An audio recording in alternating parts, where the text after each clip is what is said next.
This is Two Mamas, No Manual. I'm Dani. And I'm Leah, and today we have a special guest, Dr. Adrian from Rooted in Wellness. She's an occupational therapist.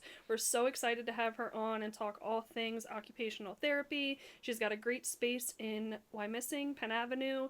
They host birthday parties. They do tons of speech therapy. We're going to hop right in. Tell us a little bit about yourself. Awesome. Well, thanks for having me here. So my name is Adrian. I'm a Berks County native. I've been here my entire life. Me too. I left for like a year and a half. I left for school, came back every summer, left for a little bit, and I said, I'm not going to live there. And then it just sucked me back in. Here you are. Here we are. It's got charm. Yeah. It does. It does that to you. It pulls you back in. I started my business here in Berks County about almost 2 years ago, so a year and a half in at this point. Yay. And my husband and I live in the Burnville area with my stepdaughter, our dogs, and her bunny. So Rooted in Wellness. Mhm. Tell us. Okay, so Rooted in Wellness started with just myself as pediatric occupational therapy only, and then I had offered some parent coaching sessions, virtual sessions in there as well. We started in April of 2024, so we're a year and a half in at this point, and we've grown from just myself to I have two other, not quite full-time OTs, but like more part-time and then a very part-time OT. So there's 4 of us performing OT, and then we also have a speech therapist that's there twice a week for evening sessions. We have an IEP advocate that's does some virtual types of things for us. And we just opened our Play and Grow studio, which is above our initial space that we have. So this is more of our birthday party. A lot of our therapy space is up there too. Lots of fun stuff for kids. We've got like all the pretend play there. We've got a rock wall, scooter boards, obstacle courses, things to climb on. Love it. We will have Sensory? swings. Lot of Oh yes, sensory? lots of sensory Yeah. stuff. We'll have swings very soon. So all the things So that you cool. could, just need to move your body and just play. And then with that, we're going to host birthday parties up there. We host open playtime so that moms and dads can bring their kids in for like 2.5 hours on Tuesdays and Fridays, just kind of play. We have a little space that you can have your coffee, I was about bring to your say, drink put in in. a coffee bar. Yeah, We and I need live a in coffee there. bar up there. I'll be your Yes. barista. Yeah. Oh, I love that. Let's do it. I'm Let's sold. do Let's do it.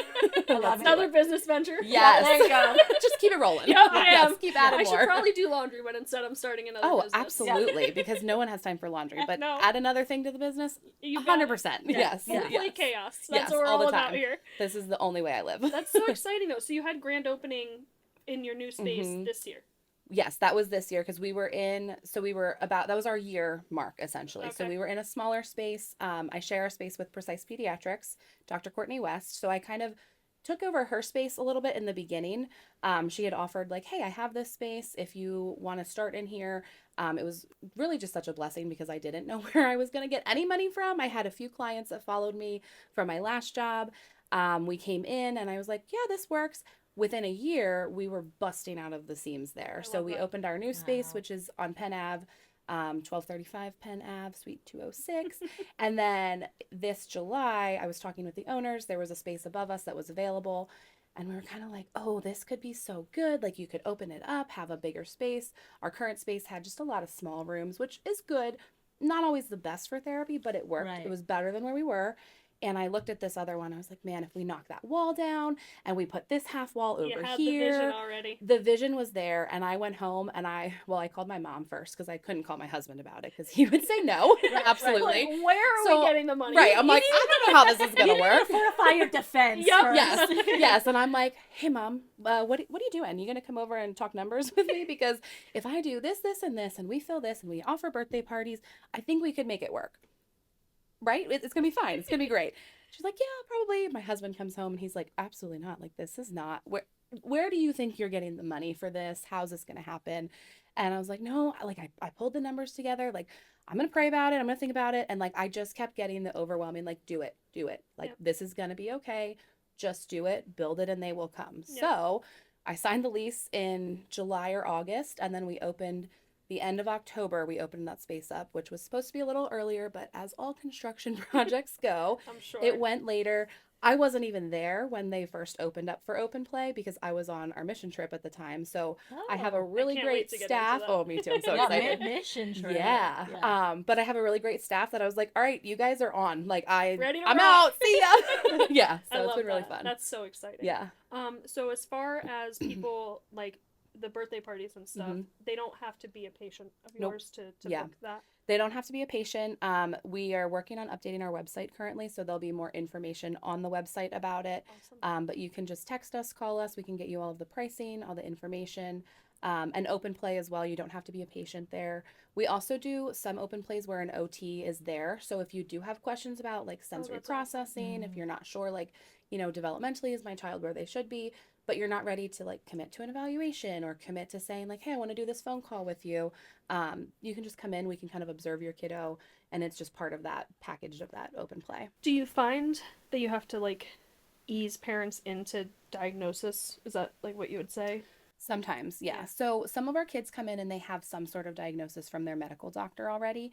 And we can't specifically give a diagnosis, but we can assess all of the function pieces of it. So I feel like, not to throw dads under the bus, but I feel like moms are usually more open to it. Dads kind of have the blinders on a lot of times of like, Like, no, oh this no, is he's just a fine. late bloomer. Yeah, Oh, or he's like they're just- gonna grow into it.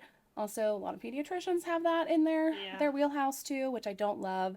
But there's also a lot of conversations of like, well, I was like that as a kid. Okay, that's great.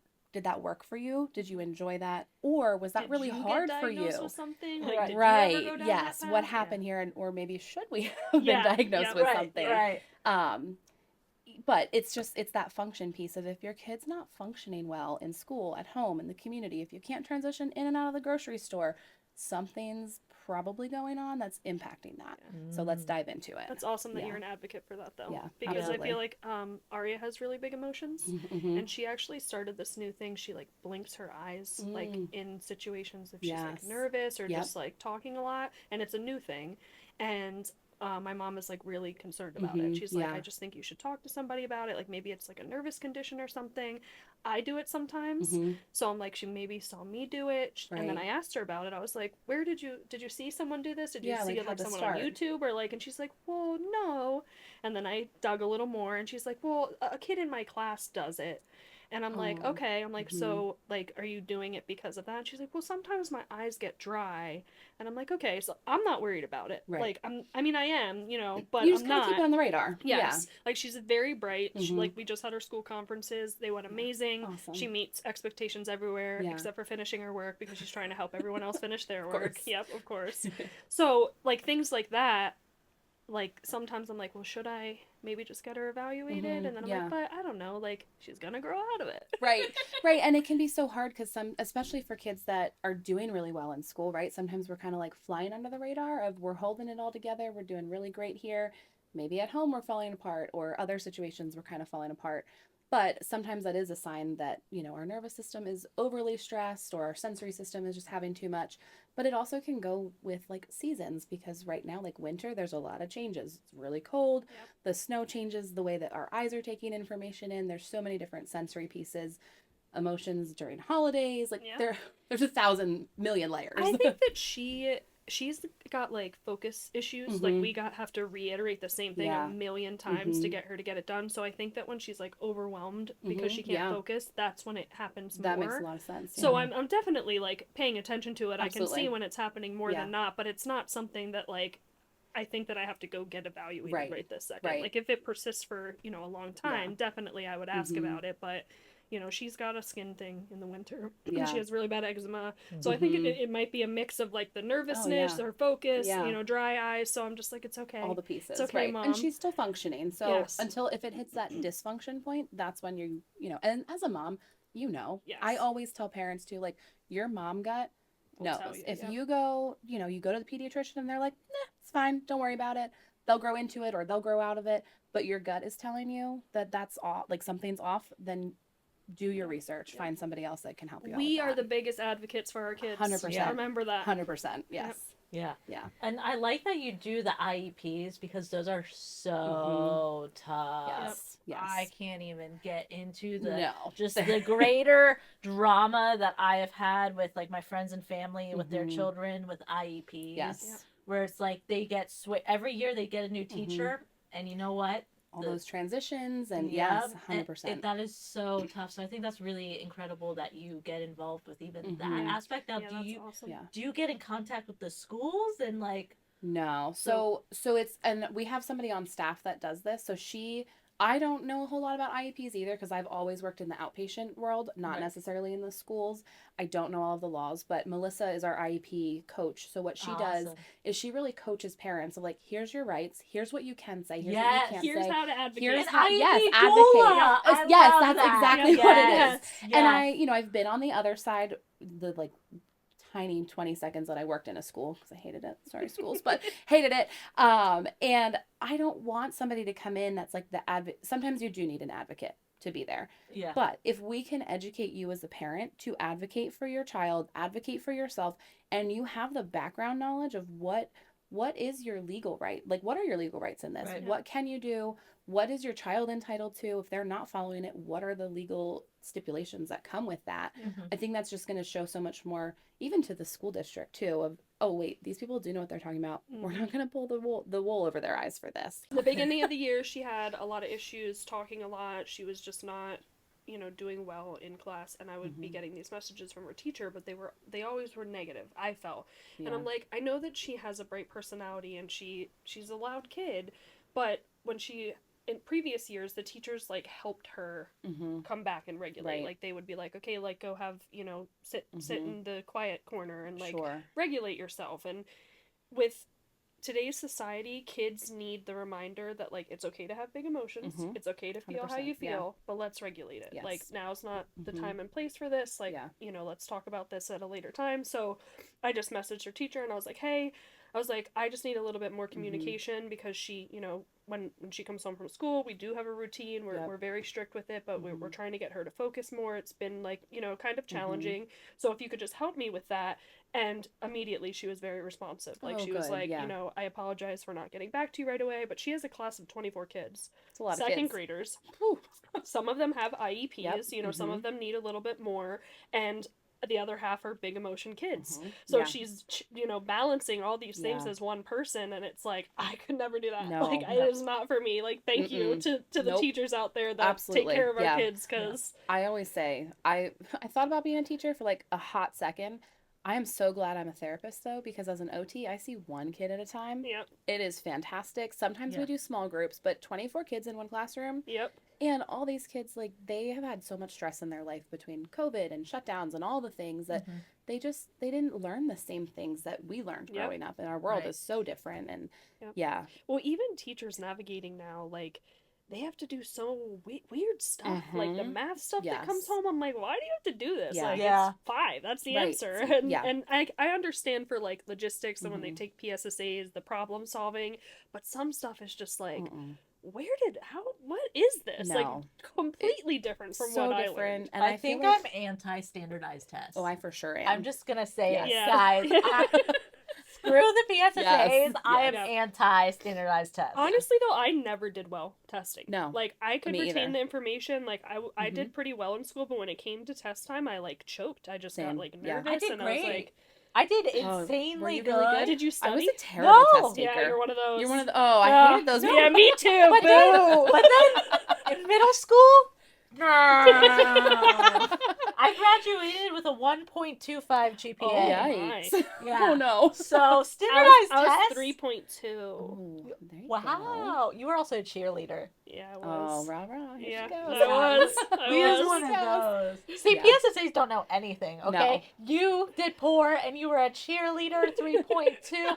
I got extremely, like, high. You were efficient on your PSSAs? It wasn't even, like, proficient. It was what the advanced. Oh, wow. And...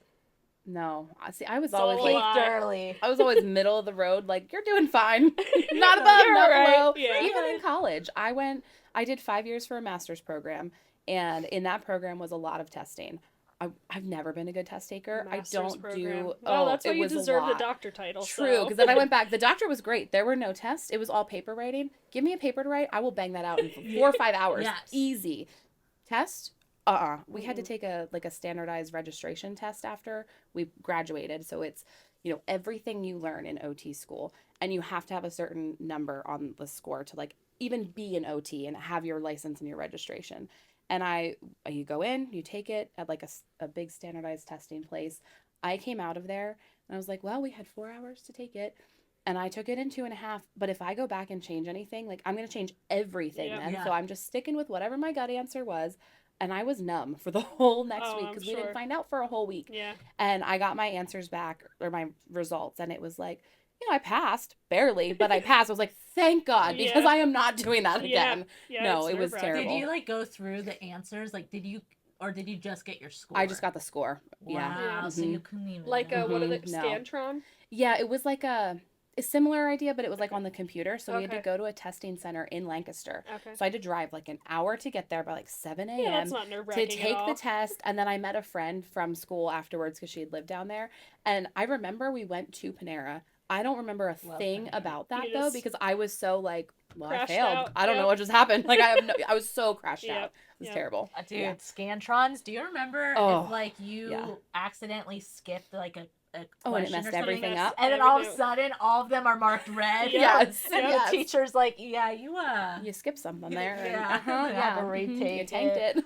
I actually got accepted into the Reading Health Sciences School for Nursing, yeah. and I did that for a year, and I hated it. Like, I Mhm. loved interacting with the patients and working on the floor and doing the labs, but like the like academic part of it, I was just like so overwhelmed. They're throwing so much information at you one time. I was in school during COVID, so the teachers, this is the first time that they're having to teach like clinicals Yeah. while they're isolated patients Right. with COVID. So like they were overwhelmed. Like it was just such a time. And I think back and I'm like, I love that I had that experience and that I got to work in a hospital and like see, but like I didn't even get to the point of like NCLEX or like doing any of those things because I'm just like, I couldn't even do the math portion of like the test. I can't imagine like sweating my pits off in a like room with all these people. Like I need to pass to become an RN. Like no. So now I just own a couple businesses and Which we're is rocking. great. Yeah. No, I mean, I am a nurse. I'm a therapist to my friends. Yes, just not like exactly. Yeah. You're just not paper. like signed, Yeah. sealed, and delivered Yeah. as a nurse. if you want to Yeah. talk to me, I'll Nurse therapize hot- you all day. Absolutely. Hot mommy. Yeah. Yes. Wow. That sounds like something else that starts with an O and ends with an F. Yeah. Only nurses. Oh my gosh. All right, so let's talk about missionary work. Mm-hmm. Tell us what you do, where you go, when you Yes. started, how you got involved in that. I'm sorry, but going from only nurses to then Well, saying, we got to transition. No, we can't no, go down the road any But further. then you said missionary Oh work. my god. So I'm sorry. You had to bring it up, right? Had to. She went on a mission, okay? Yes. To the Dominican Republic. Yes. Like, good holy work. Yeah. Holiness. Jesus. We're getting back on track. Yeah, we are. Saying holes. Okay, stop. You're off the pod. I Love this. Oh, anyway. Okay, so how did we get involved? Yeah. Okay, so this past October, my family, so my husband, my stepdaughter, and I, we all went down to the Dominican Republic with This Little Light Ministries. I actually sit on the board with the ministry as well.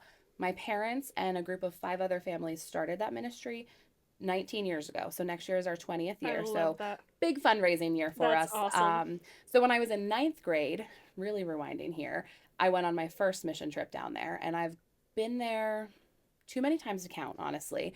My family typically runs at least one trip a year through the ministry. So And 20 we years take of 20 going. years That's of going. amazing. Yeah, That's except so for the awesome. COVID years. Yeah. You know, COVID was, well, we couldn't travel for some, and then it was kind of like, do you take a group of people out of the country Yeah. and be liable for all of that and Yeah. come back?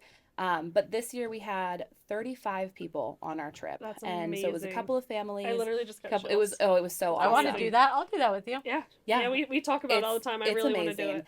it. We've been going to the same school down there for all 20 years. So there's a family that started the school, but when they first started, it was more of like a medical mission, and then it was a nutritional kind of thing. Then they moved into helping moms and their babies. And then they saw like, okay, well, this is fine, but we'll go there, we'll do the stuff, and then we come back a month later, and everything is still kind of, there's not lasting change. Yeah. So they started a small school. They went through 3 different buildings, and then the building that they're in now is in the town of Punta de Garza, which is like an hour and a half-ish outside of the capital of the Dominican Republic. They have preschool starting at 3 years. So they have a 3-year-old, 4-year-old, 5-year-old class, and then kindergarten through 6th grade. That's amazing.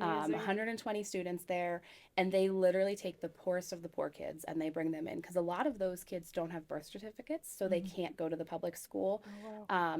Once you hit middle school, there's a lot of different government stipulations, so they can't have the middle school there. but they do help the parents to get those, like get their birth certificate, get them registered, That's awesome. either get them into a private school, or their church actually runs like a private school as well. So they help to kind of like transition them. That's with awesome. that. Are you bilingual? Like, have you picked up any of the... Sí puedo hablar español un poquito. Oh, a little bit. Little bit. Yes. She's like, I'm Yes. not. I know this. I took Duolingo. right, Duolingo. Yes. Yeah, I took 4 years of high school Spanish, which I learned some, and then between my freshman and sophomore year of college, I actually spent a month in the Dominican, so I picked up a ton there. That's awesome. Right now, I feel like I'm more fluent than I was like 6 months ago because I was immersed in it again. Yeah. But if I'm not there for a while, I don't You lose always. it. Yeah, I Yeah. lose it. That's how I Yeah. feel with Duolingo. That's why the streak's so important. Then your owl cries. Yeah. I feel like when you take it in high school or college too, they're teaching you the proper way. Yes. So like when you speak it, the people look at you like, "What the heck are you saying?" It's Because totally different. I've worked Yeah. in so many restaurants where they're talking and it's like slang, like you Yep. said, Mhm. and I'll like say something and they're like, "White girl," Right? like Yes. you don't even know And what you there's just said. different Bingo. accents that go with it. Absolutely. Yeah. 100%. Yeah. Yeah. That's so exciting though. So, your whole family goes. Mhm. Your stepdaughter goes. Yep. What is that experience like for her? Oh, she absolutely loves it. Just the other day, we were sitting down at breakfast and she goes, Adrian, I think I'm just in the mood that I could pack up and just take a suitcase and get on a plane and go somewhere. And I was like, where would you go? To the Dominican, of course. And I was like, love what would her. you do?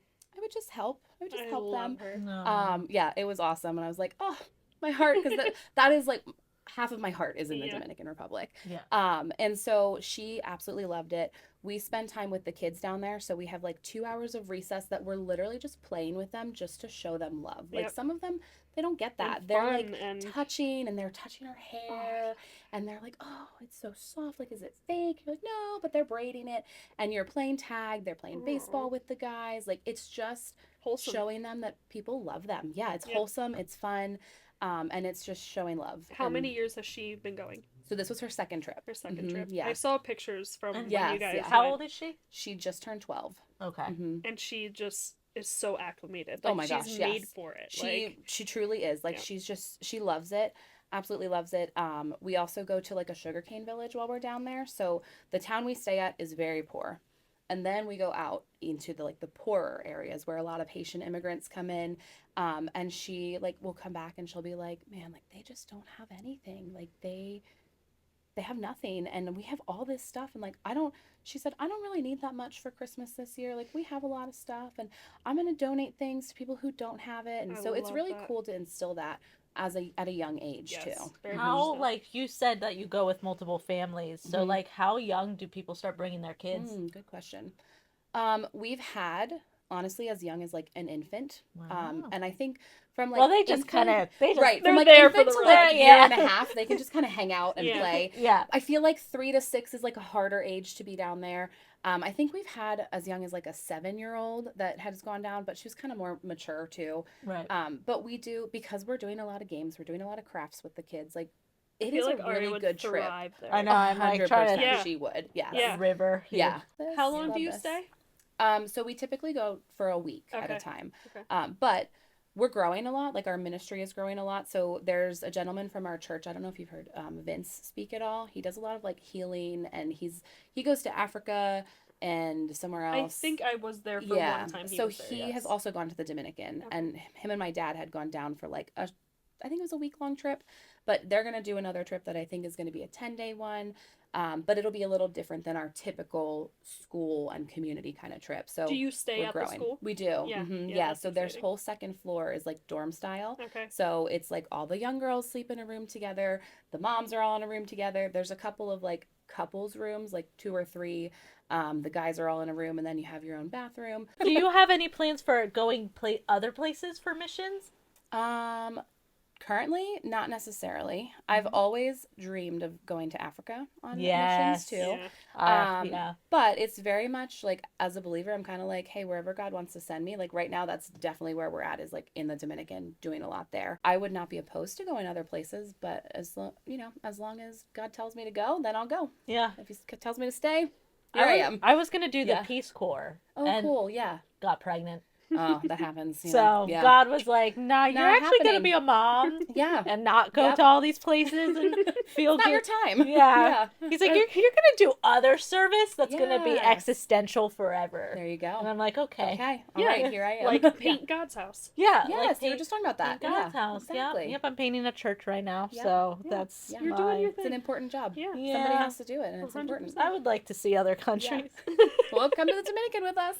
God's got rooms all over the place. Absolutely. I can paint anywhere, guys. Yes. As far as the trips, bunk style, like dorm, do you have someone that like cooks meals, like one person, or you rotate it out? Or so we have Roma, who is a Dominican.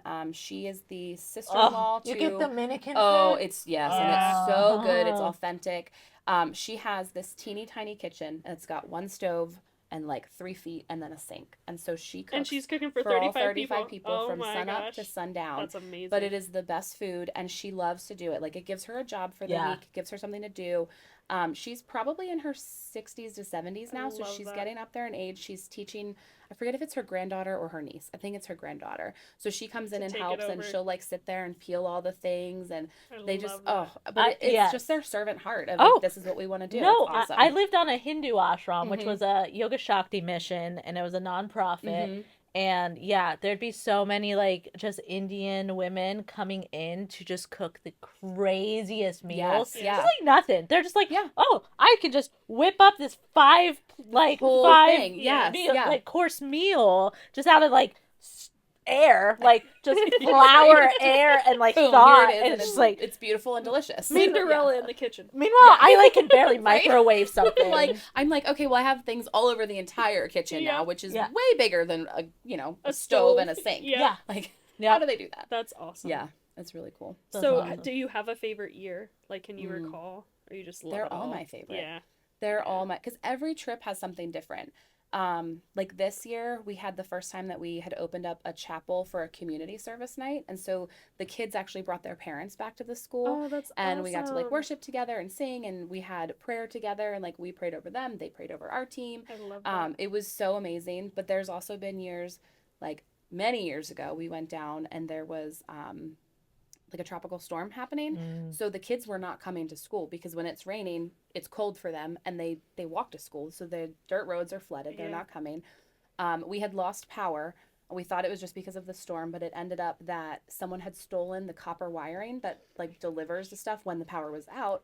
And at that point, there was not a generator at the school. There is now, so we have power all the time now. Awesome. But they had said, well, yeah, this is like the 7th time in so many years that this has been stolen. And as soon as the power goes out, which there's rolling blackouts all day long, then they just come in and they steal the wire. We want to put it underground. So we actually got to dig a trench. Like we were out in the streets digging this massively long trench. People from the community came in to help. Like it was so cool to just see that. They just like jumped up and just came.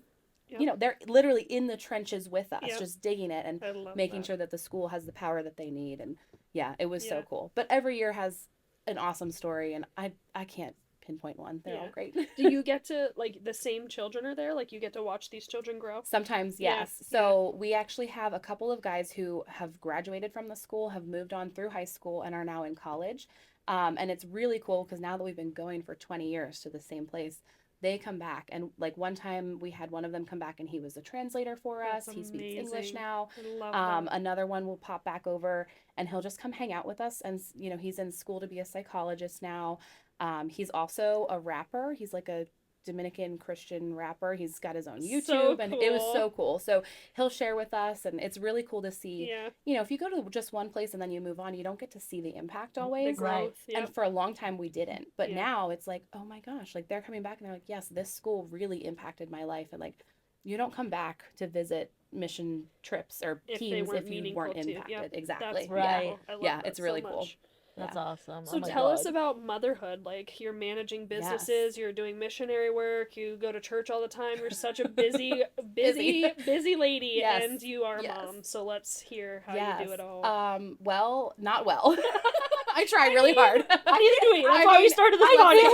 Like every time we say that, we ask everyone every time, how do you balance? And everyone's like, I don't. No, when you find out, let us know. That's normally what we get. Let me know. And it's really terrible because as an occupational therapist, we talk about life balance all the time. We talk about nervous system regulation. I'm literally doing a whole course with another company locally of a family-based nervous system health. And I'm like, how's my nervous system health? I'm not really sure. You know, preach it better than you can practice it. 100%. Exactly. And I'll like stop myself sometimes and be like, okay, there's too much happening here. But yeah, so managing it all is really hard. This year I did take a step back from treating as many kids in the practice so that I can have more time to do like the back end work because there's so much, so much of it. So I stepped back and I currently work like 3 to 4 days a week. And I really only treat from like 1 or 2 p.m. until 7. A lot of our after school hours get really busy. So I keep those, but it works out because we homeschool for my stepdaughter. So she's home during the day with me. She's 12 now, so she can be home alone sometimes. She really likes having that. Can't wait. Oh, she loves There's it too. There's a sticky hand on my ceiling. I love that. I was looking at that earlier and I was like, what? You can actually see where it's like seeping into. It's like, there's like oils that are going out. Yeah, it is. It looks like a dick. It does.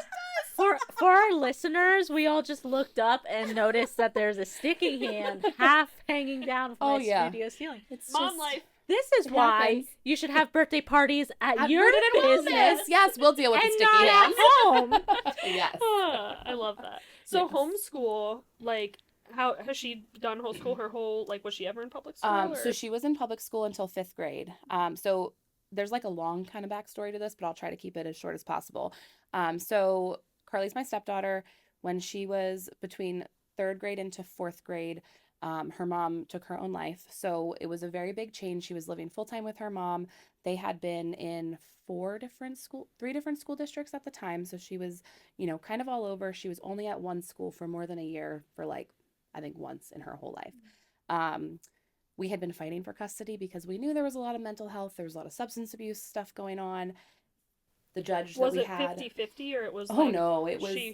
We had every other weekend with her, and that was it. And then we went to a hearing officer who the lawyer that we had been kind of like working with that was helping us said, oh, you guys should be good. Like, you're just a dad looking for some more, more time with your kid. Yeah. Most of the hearing officers will give 50-50, except this one who is, like the old geezer at the courthouse. And, we left that courthouse, the courtroom, and I didn't get to go in, but my husband came out and he was a absolute wreck. And he's like, they just ate me apart.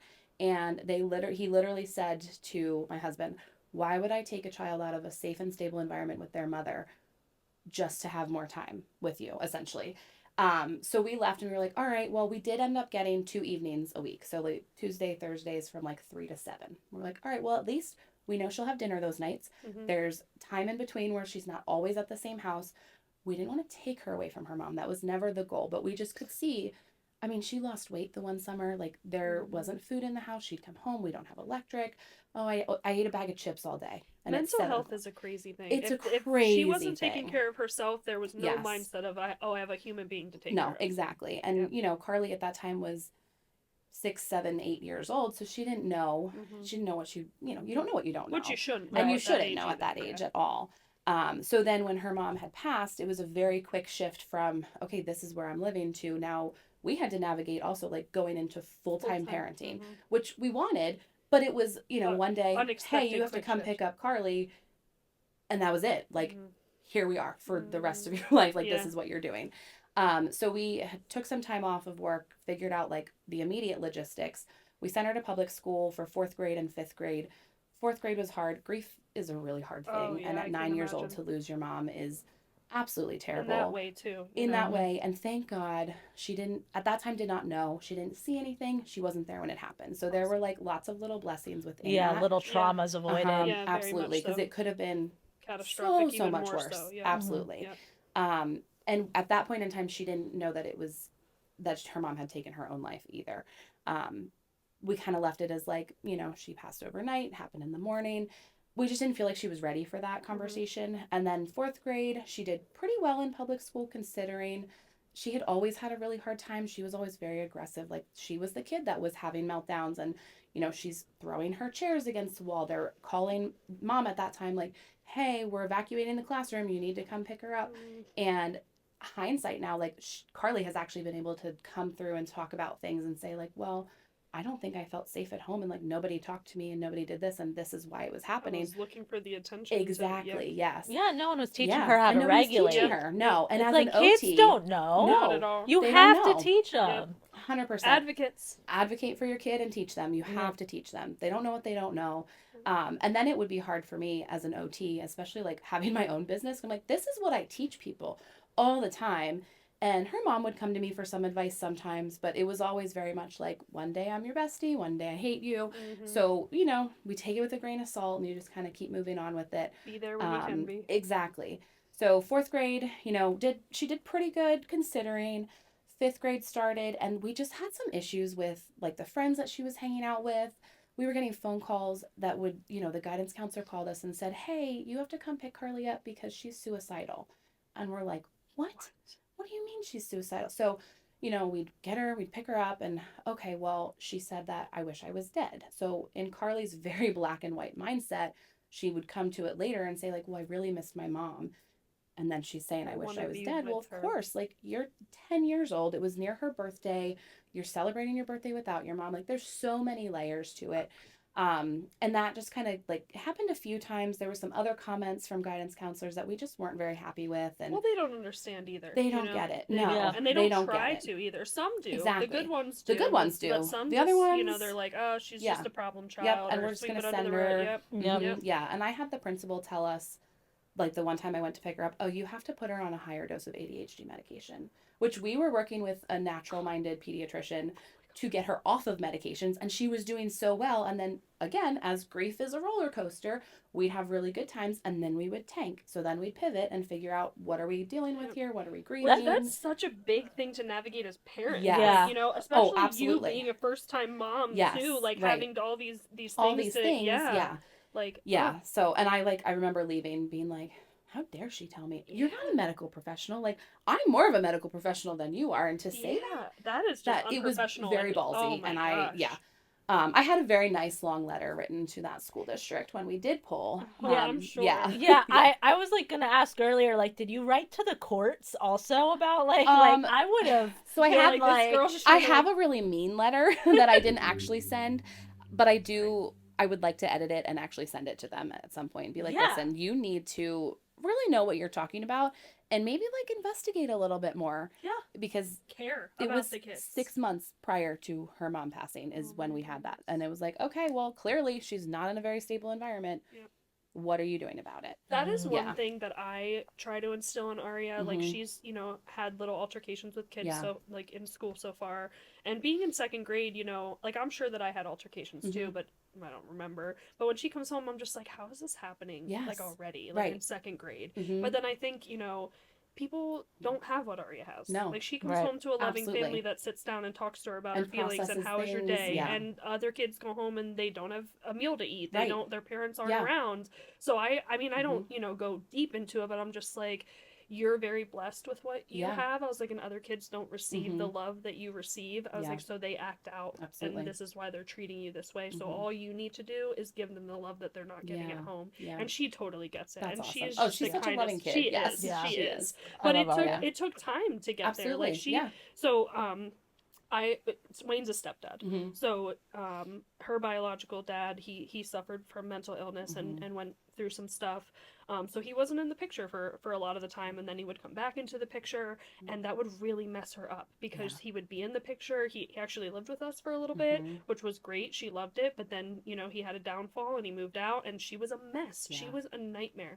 And Wayne and I have to fix that or help her regulate that, so we're a mess, and it's affecting our marriage because we're like, oh my god, like, I'm so overwhelmed. She was pulling her hair, like ripping up her homework. Inconsistency could be worse than absence. Oh, it was It's so bad. And like that was something we've had to deal with our own family dynamic where it's like, you know, there was a lot of resentment. My partner struggled with substance abuse, and so he was very absent for the first few years of my stepson's life.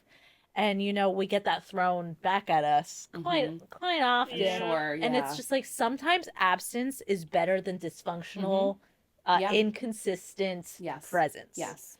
I told her biological dad maybe like a year ago, 6 months ago. I was like, this is it. Like, I don't want to be, like, you're putting me in a horrible position. Like, I don't want to have to not have you have a relationship with her, but if you're gonna not stay consistent, I have to do what's best for her. Yeah. Yeah. I'm like, absolutely. so I don't, like, all the stuff that happened between us, I'm washed with it. I'm Right. married, I'm It's happy, over, yeah. I love what I have going, and I want her to have a relationship with you. I want to have a relationship with you. Yeah. I want to be able to co-parent with you, and we can share these experiences, because she's an amazing kid. Yeah. But if you're not going to be present, and I have to worry about you're going to bail, Yeah. it's just not going to work. No. And you know, we had discussed Wayne adopting her, and I think that really put in just, he was offended, of course. But I was like, I'm not doing it because I'm trying to threaten you with it. I'm doing it because Wayne's a present parent every day, so I'm just asking you to also be a present parent. Right. And it shifted the dynamic so much. Wow. He shows up every week, he comes to her gymnastics, he texts her, he calls her, he's so much more involved than he was. Before. And I just hope that it continues to absolutely. go. It's Yeah. I'm so That's happy so because good. this is just always what I wanted for our family. And Wayne is a freaking angel because he loves her like she is his own child. So he had to balance his own emotions with like, well, I am doing the work. Right. Like I am showing what do I up. get for it? Yeah. Like and now like we have to, you know, he's coming back in and we just have to be okay with it. And that was a hard thing for our marriage because it's like, am I choosing this over that, or you know? And I'm like, but it's not about that. I'm choosing my daughter, and at the end of the day, that's who I'm going to choose. I love you, and I love what we have, but this is the important thing. Yep. Absolutely. Yep. Yeah, and I feel like my husband and I, when especially right after everything happened, like we were married 8 months at that time, I think. So we didn't even hit like our first year of marriage. I had been in Carly's life since she was 6. Happened? Like as all yeah, this so was we got happening? married in October of 22. And then her mom passed in July of 23. So, I mean, we like shifted so fast into so many things. And which I had can just be finished. Make or break for a relationship. It can be. Too, And I had just finished my doctorate degree, and I made the mistake of saying, okay, life is going to slow down now. And then boom, it did not slow down at all. Yeah. But that whole first year, like, we were so focused on Carly and what is best for her. And we had to be. Absolutely Rightfully had to be. so. Rightfully so. She needed so much, but it was like, draining. Okay, and we are like coming back to our marriage now, like almost it's 2.5 years later about, and we're like, oh, what need to pour into us now. Yeah, what do we do now? Like, who are you and who are you? And and then I started a business in like the middle of all of it too. So, you know, shame on me. But here we are. But you know, and it worked out. It's fine. Relationships are ever evolving, you know. Absolutely. And everything happens divine timing for a reason. So it's like that business might have been a grounding force for you guys to be outside of yourselves. Absolutely. While pouring so much into your daughter that now it's like, okay, you have all these sustainable things that now you can like kind of bond over again. So if you can give any advice to parents that might be struggling with temperamental kids or just like different things, what would it be? Great question. So my first thing is always that connection needs to come first. So if your kiddo is having a meltdown, if they're having a quote unquote behavior, and I put it in quotes because behavior always comes from something else. They might be looking for attention, yes, but that's not a bad thing to look for attention. So if you can connect with your child first, model regulation through yourself, which as a mom is so hard because we do have 10,000 things. Business owner. Yes, constantly. Woman it's of in many your brain. Yes. You know, you're worrying about like what appointment do we have today? What's this? It's the mental load of all of the things. So finding things to regulate yourself first so then you can co-regulate with your kids is really important too. We're very big on that on the podcast. We always say like self-care. We just recorded a podcast about that because as a mother, you do have to do self-care things to pour into yourself so that way you can That's your own others. regulation. It is. And like people it really is. People glamorize it as a luxury every once in a while, but you have self-care is not just face masks. No, it's not. regulating yourself. It's grounding yourself. Healthy decision making. Yes. Like especially when you're a business owner, a wife, a partner, a mother, all a friend. the things. Like, all the ways. Yes. I'm very close with my family, and sometimes I'm getting pulled in different directions of them needing me, and then you know my husband needs validation, and I'm just like, who's validating me? Wait a second. Yeah. I mean, I'm very blessed and everything, but I have mental health issues, you know, and I struggle with a lot of stuff, and I constantly have to remind myself, like, everyone's going through the same thing in a different way. Yeah. So like Absolutely. just ground yourself, do the things like, you know, I love to take a bath, write in my journal. I don't get to do it very often, but when I you do, it's Yeah. amazing. Yes, and I'm great. like, all right, this is a nice reset. Yes. This is what I need. Absolutely. So, Yeah. Find the things that you like, and it doesn't have to be like a 25-minute long thing. It can be 5 minutes a day, 3 minutes a 100%. day. So for me, sometimes it's even like just getting up earlier than anybody else, and I don't like to get up early, so I hate that I'm even saying this, but having 5 minutes to like make my coffee and like read a little bit or listen to some music before I start the day, can really ground me. And then I'm very much like a list maker, so, and paper and pencil list maker, because I need like the tactile feedback of it. Too. So I'll like make my list of all the things that I need to get done, and then I'm like, okay, now my brain is ready for the day. My body is ready. Okay, now we're gonna wake everybody else up. Yes. Now we're gonna get started. Yes, I am primed. Yes, absolutely. 100%. But you need that. Wayne actually is huge on that.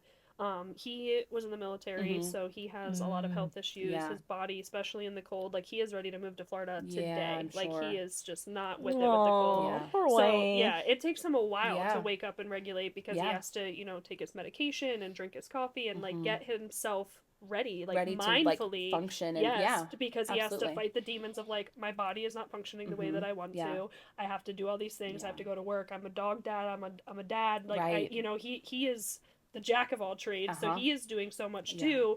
And I respect him so much, because he also is fighting all of these, you know, like negative internal, things that are like, you're not good enough, your body sucks, you're you know, and he's opened up and, you know, explained some of this stuff to me. And I don't have, you know, like I have some physical things, but not a real frame of reference. Not at all. Right, so to I have really no understand idea that. to understand. So I try, and like I am not an emotional person. Like I am so bad with it. Like I don't know why he married me, because he tries to say stuff to me, and I'm just like go to the doctor. I don't know. Not today. I always just say get a therapist. Get a therapist. There you go. What I say to everyone. It's because I know I need a therapist, so don't ask me. Yeah, like, 100%. Listen, I need a therapist like yesterday, so please don't ask me for advice. Yeah. But it's amazing that we're all struggling in our own way, and we all have these, you know, parts of ourselves that is like, you're not worthy, or you don't deserve this, or why should you feel that you get to do these types of things. And then we're like, no, like F that, we do deserve this. Like we do deserve to have this life and be happy. And like being he was a bomb tech in the military, so he literally was like signing himself up to die every single day. So shifting from that to civilian life is like, he like, when we had our first date, he said, I don't have a purpose anymore. He's like, I just don't know what my purpose is. And I was like, your purpose is to take care of me and my daughter. And like I said that very soon into it, but that did shift. You said that on the first date? I think I said it on like the first or second date. Yeah, I did. Wow. He was, when you know, you know. Iconic. He was going through all of his military stuff, and he was sharing everything with me, which I loved, because that's such a sacred thing. Vulnerable. And it is vulnerable. So I was like so happy that he felt a connection with me enough to share those things. So then when he had expressed, because when I first met him, he was trying to re-enlist, and he has had brain surgeries. He had a back surgery, so they weren't gonna have happening. Sorry, buddy. So he was like internally so a mess. He's like, I don't have a purpose. Like I don't even know what to do anymore. So I had said that to him, and the shift was insane. Like we still struggled with some stuff, and mentally but he went to therapy. He went to a retreat through the EOD Warrior Foundation. Awesome. It was like very holistic. Like they did horse therapy. They did songwriting. Like we talked a little bit about it on a podcast. Yes, watch Wayne's episode. Yes, it's very good. But that helped him so much, and now that is his purpose. Like he lives and loves to be a husband and a dad, and he's so good at it. Like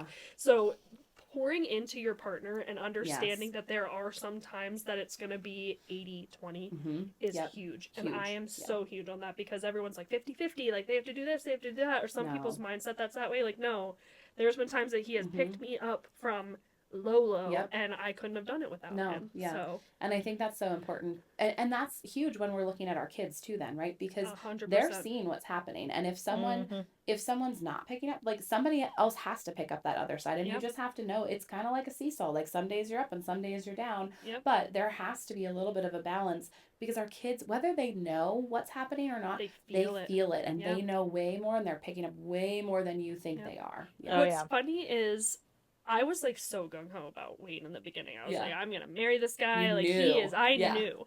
So I had said to him, you know, like I have a daughter. You know, Mhm. her dad is kind of in the picture, kind of not. Yeah. There's like a lot of, you know, baggage there. Mhm. And he had baggage of his own. He was married. You know, he was married for 7 years when they lived in Alaska together. So we both trauma bonded over the things that we experienced. But he had said to me, he's like, I'm not really like ready to meet your daughter yet. And he's like, I know that when I meet her, I'm gonna fall in love with her, and I just don't know like where this is gonna go. Not saying that I don't think it's gonna go anywhere, but I'm just not. And he waited for like a couple months to meet her, and that is what really, like, that's how I knew. I was like, this guy is so He cares pure. about considering so, it. Yeah. So great. Absolutely. And he really put, it wasn't just his needs, but for Arya too. Like that's really 100%. important. And for someone to not have a child of their own, but be able to have that mindset of putting the child that he doesn't even know needs like, ahead of his own or ours, was just like, I was like, yep, we're married now. This is it. Like, We're together. Just give me the ring now. I did. Yeah. Check, please. Like we were together for 4 months, and I was like, check, please. I love it. Literally, I said to him like 4 months in, I was like, you know, like we could start looking for rings, and like I was crazy, and we were I love like that. in a drug realm and like not in our best minds. It all worked out. You know, it all worked out. It did all work out. And Yeah. we were talking to a friend of ours yesterday, David actually, and we were just like telling him crazy stories about like our chaotic, toxic times together. And he's like, honestly though, he's like, I love hearing this. He's like, because being in the situation that David's in, he's like, I've been around people that, Which you can watch David's episode also. yes, We have all the tea Yes, we of did. everything All we're the talking tea. about. It's all ready for you to listen. just listen, just subscribe. That's all you need to do. Yeah. But he was saying that he has been around a lot of people that have suffered from addiction and in relationships, and they never last. He's like, so it's beautiful that you guys were able to come out of this together and be stronger from it. And it is. Like, I'm very blessed that we both had the same... I think that if we would have met each other at a different time, we probably wouldn't have worked out. Like, it is divine timing. We met each other right at the perfect time. Yeah, and it is crazy. I get that comment a lot, too, about me and Dylan, because Dylan and I have been together for, like, 8, almost 9 years now, and he's a year sober now, so lots of years of active addiction. So like, but you can take that and use that to help other people too then. It's awesome. Oh yeah, we're so big on that here. It's like about like advocacy, about like, you know, recovery and just transparency. Like we're all going through shit. Everybody's got stuff in life. That was one of our first episodes. I had opened up and talked about my meth use and just like the psychosis that I was in and the things I was doing. I was a horrible person. I really was. Oh yeah. And when I tell certain people about that don't know that side of me, they're like, I would have never guessed that. I'm like, well, I love that. I was like, but I did go through it. I was like, and I treated the people closest to me like shit. Like my mom, I freaking love that lady. Like I make jokes about her being stubborn and all Shout the out things. Sherry. Shout out to my mom because she sat me down and was like, you got a kid. Like, I don't want to have to step in and take your child away from you, but what you're doing is not cool. Like, you need to get it together. And I was like, you know, like, I'm in the realm. I'm not in my right mind. You're not in your right mind. I wasn't. Honestly, the biggest thing that happened to me that shifted was at the tail end. I was very suicidal. I was probably in like a 2-month binge of meth, doing it, you know, every other day. On the weekends, I was super skinny, not sleeping. I started to pick my skin. And I got in an argument with my father of my child, and I started walking home from Exeter, and it's the middle of summer. I'm in like sweatpants, sweatshirt, covered, dripping sweat, on drugs. And I'm walking, and I see this cop drive by. So now my heart is like pounding because I'm like, oh my god, I'm gonna get arrested. I'm walking on the side of the road, like, you know, and I'm on drugs, so I'm paranoid as all hell. The cop turns around, comes up to me. I have a screwdriver in my backpack because I was so not in my right mind, and I was toxic with my baby dad, so I was like thinking all these things that weren't even true, like making up scenarios. Right.